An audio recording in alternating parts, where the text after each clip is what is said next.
अगर आप अपने जीवन को बेहतर तरीके से जीना चाहते हैं, तो महात्मा बुद्ध के अनमोल वचन को एक बार जरूर पढ़ें। भले ही उन्होंने इस बात को सैकड़ों साल पहले कही हो, लेकिन आज भी उनके विचार आपको सफल इंसान बनने में सहायता करते हैं।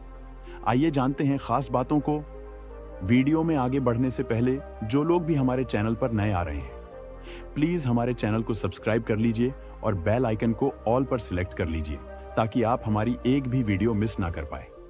तो चलिए वीडियो शुरू करते हैं। गौतम बुद्ध कहते हैं, अपने जीवन में दूसरों से लड़ाई लड़ने से अच्छा है तुम खुद पर जीत हासिल कर लो। इससे तुम्हें कभी कोई दिक्कत नहीं आएगी, हमेशा जीत तुम्हारी ही रहेगी। अगर तुमने इसे अपना लिया तो तुम्हें कोई पराजित नहीं कर सकता। गौतम बुद्ध के अनुसार जीवन में 3 चीजें कभी भी आप छुपा कर नहीं रख सकते हैं। वो है सूर्य, चंद्रमा और सत्य। गौतम बुद्ध कहते हैं, कभी भी आप बुराई से बुराई को खत्म नहीं कर सकते हैं।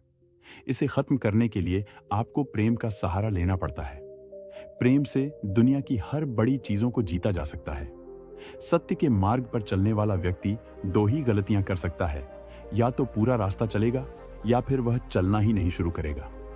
भविष्य के बारे में सपने देखकर अभी से मत उलझो और भूतकाल के समय को याद करके पछताने से अच्छा है अपने वर्तमान में रहो। खुश रहने का सबसे अच्छा तरीका यही है। जिस तरह से एक जलता हुआ दिया हजारों लोगों को रोशनी देता है, वैसे ही खुशियां बांटने से आपस में प्यार बढ़ता है। खुशियां हमेशा बढ़ती हैं, कभी कम नहीं होती हैं। धैर्य के साथ आगे बढ़ते रहना चाहिए, क्योंकि कभी कभी सफलता देर से मिलती है।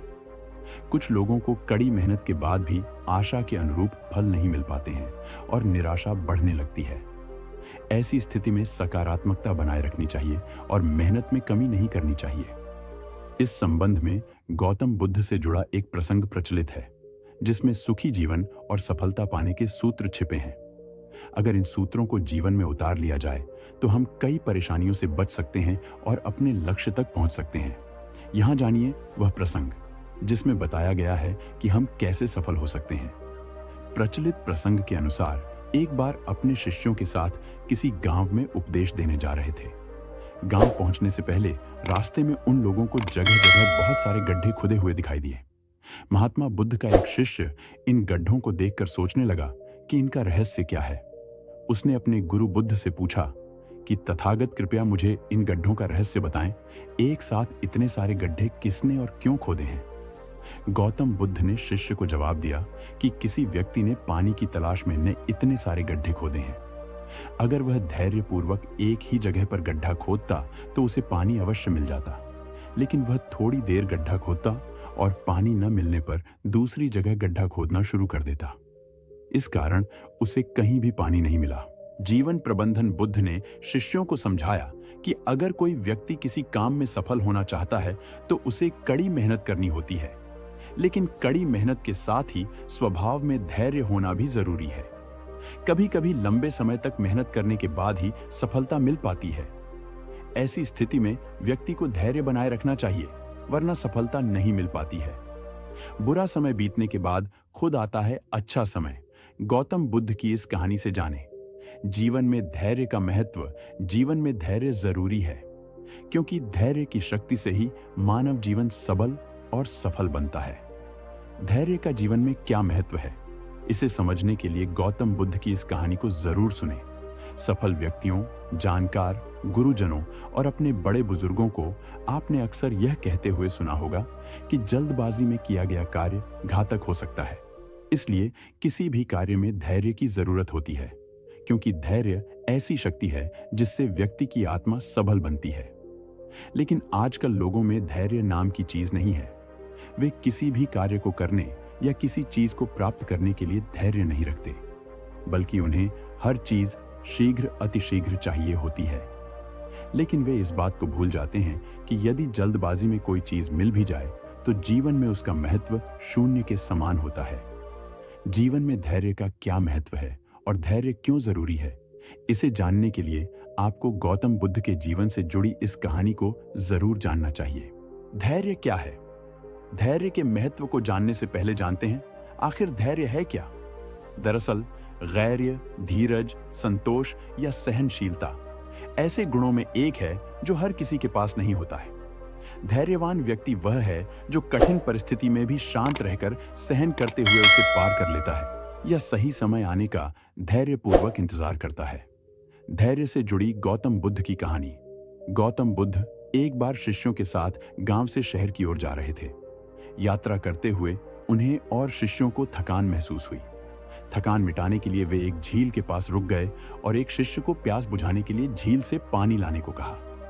शिष्य बर्तन में पानी लेने के लिए झील के पास गया, लेकिन जब झील के पास पहुंचा तो देखा कि वहां कुछ लोग पानी में कपड़े धो रहे हैं और उसी समय एक बैलगाड़ी भी झील के किनारे आकर रुकी, जिससे कि सारा मिट्टी पानी में घुल गया और झील का पानी गंदा हो गया। शिष्य सोचने लगा कि इतना दूषित और गंदा पानी अपने गुरु के पीने के लिए कैसे लेकर जा सकता हूं। इसलिए वह बिना पानी लिए खाली हाथ ही लौट गया। शिष्य ने गौतम बुद्ध से कहा, गुरुदेव, झील का पानी बहुत गंदा है और पानी पीने के योग्य नहीं है। साथ ही उसने पानी के गंदे होने के सभी कारण भी गौतम बुद्ध को बताए। गौतम बुद्ध ने कहा, ठीक है, कोई बात नहीं, कुछ देर यहीं आराम कर लेते हैं। लगभग आधा घंटा आराम करने के बाद गौतम बुद्ध फिर से उसी शिष्य को पानी लाने के लिए कहते हैं। शिष्य फिर से बर्तन लेकर झील के पास जाता है, लेकिन इस बार वह देखता है कि झील के पानी में कोई हलचल नहीं है और पानी भी एकदम साफ और पीने के योग्य है। जो मिट्टी पानी के ऊपर दिखाई दे रहा था वह भी अब झील की तली में बैठ गया। शिष्य बर्तन में पानी भरकर गौतम बुद्ध के पास जाता है। बर्तन में साफ पानी देखकर गौतम बुद्ध शिष्य से कहते हैं, देखो कैसे मिट्टी भी अपने स्थान पर चली गई और पूरा पानी साफ पीने के योग्य हो गया। हमें साफ पानी के लिए कोई प्रयास भी नहीं करना पड़ा, केवल अच्छे समय का इंतजार करना पड़ा था और हमें अच्छा व साफ पानी मिल गया। इससे यह सिद्ध होता है कि भले ही जीवन में कितना भी कठिन समय क्यों ना आए, अगर थोड़ा देर ठहर कर उस मुश्किल समय के बीतने का इंतजार किया जाए तो आने वाला समय अपने आप ही अच्छा हो जाता है। इसलिए जीवन में धैर्य जरूरी है। गौतम बुद्ध की बात सुनकर शिष्य इस अमूल्य सीख को देने के लिए उनका धन्यवाद करता है। अगर आप कहीं बाहर नौकरी करते हैं और अकेले रहते हैं तो ऐसे में अकेले खुश कैसे रहे? नौकरी छोड़कर घर वालों के साथ रहिए। लड़कियां अकेले में क्या करती हैं? क्या परिवार को छोड़कर अकेले रहने में ज्यादा खुशी मिलती है? आप अपने सुझाव दीजिए। क्या अकेले होकर इंसान खुश रह सकता है? आप अपने अकेलेपन के वक्त को कैसे खुशी खुशी गुजारते हैं? जो व्यक्ति अपने आप से बात करता है, काम पर ध्यान नहीं लगा पाता और अकेला अकेला घूमता रहता है, ऐसे व्यक्ति को क्या करना चाहिए? अकेले खुश कैसे रहा जा सकता है? आपने प्रश्न में अकेले खुश रहने का तरीका पूछा है, जबकि सच्चाई यह है कि अगर आप वाकई खुश रहना चाहते हैं तो अकेले ही रहिए। आम लोग विवाह के बंधन में बंधकर न जाने क्यों खुद को घर की जेल में बंद कर लेना चाहते हैं, और कमाल यह है कि शादी के तुरंत बाद तो वे भले ही खुश दिखें, मगर 2-4 महीने बाद ही उनका खास तौर पर पुरुषों का चेहरा लटक जाता है। सवाल यह है कि जब आप इस संसार में अकेले ही आए थे तो आगे भी अकेले रहने में मुश्किल क्या है? बकवास है। रब ने बना दी जोड्ढी वाला जुमला। इंसान ने अपना उल्लू सीधा करने के लिए यह जुमला रच डाला है। स्त्री और पुरुष दोनों इस जुमले का इस्तेमाल कर एक दूसरे को ईश्वर की इच्छा से मिली सौगात बताकर अपना उल्लू सीधा करने में लगे हुए हैं। कोई बताए तो ईश्वर ने कोई मैरिज ब्यूरो खोला हुआ है क्या? ईश्वर को क्या गर्ज पड्डेढ़ी है कि वे इंसान की जोड़ी बनाने में अपना वक्त जाया करें? उनके पास इतना फालतू वक्त होगा भी कहां? फिर प्रत्येक जोड़ी का हिसाब किताब रखने के लिए ईश्वर असंख्य कर्मचारी लाएंगे कहां से? ईश्वर के उस मैरिज ब्यूरो के लिए एक अदद दफ्तर का बंदोबस्त कैसे होगा? इंसानों का डाटा फीड करने के लिए इतने कंप्यूटर कहां से आएंगे? कोई यह भी बताए, रब की जोड़ी बनाने के लिए मापदंड क्या और कैसे निश्चित हुआ होगा? एक और बड़ा सवाल है। ईश्वर ने इंसान को जब जन्म दिया तब वह शिशु था, मगर अब वह युवा हो चुका है। तब उसकी जोड़ी बनाने के लिए दोनों पार्टनरों की कद काठी कौन नापेगा? यानी जोड़ी मैच भी तो करनी पड़ेगी। तो यह कौन देखेगा? क्या किसी ने अपनी युवावस्था में ईश्वर के फरिश्तों को कभी अपना कद, हाइट नापने आते देखा है? बिना कद काठी मिलाए तो जोधी बननी असंभव ही है। यानी रब की बनाई जोधी नाम की कोई चीज वास्तव में होती नहीं। और जब रब ने कोई जोधी निश्चित ही नहीं की हुई तो फिर सभी के लिए अकेले रहने के सारे रास्ते खुले हुए हैं।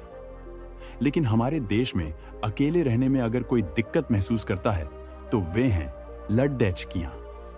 वे आज के माहौल में खुद को असुरक्षित महसूस करती हैं और इसलिए न चाहते हुए भी वे पुरुषों के अधीन शादी करके रहने को मजबूर हैं। कोई लड़की अगर शादी करने से मना करे तो पेरेंट्स उसे डराएंगे, धमकाएंगे, उसे समाज की ऊंच नीच का गुणा भाग बताकर शादी के लिए विवश कर दिया जाएगा। अब बेचारी औरत जात ठहरी, करे भी तो क्या करे, मगर साहसी लड़कियां ऐसी धमकियों की परवाह नहीं करती।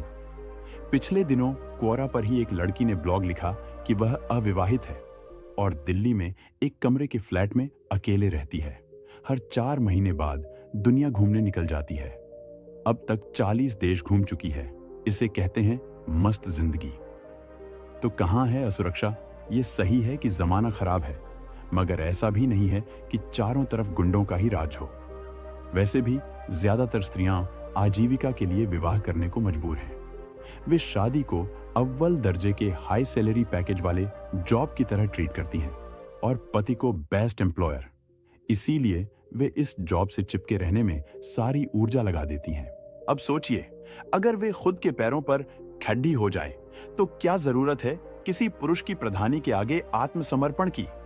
यानी जीवन में अकेले रह सकने का सारा दारोमदार खुद लड़कियों पर निर्भर है। उन्हें असुरक्षा की अपनी सोच को बदलना होगा। उन्हें दिल्ली की उस लड़की की तरह हिम्मत दिखानी होगी जो शादी के जंजाल में न पड़ीडीडीएच पूरी दुनिया घूम रही है।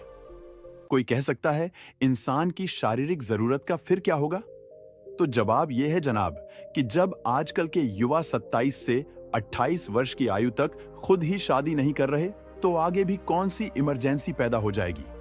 असल में इंसान मजे से शादी के बिना रह सकता है, मगर जरूरत है तो युवाओं की सोच में बदलाव की।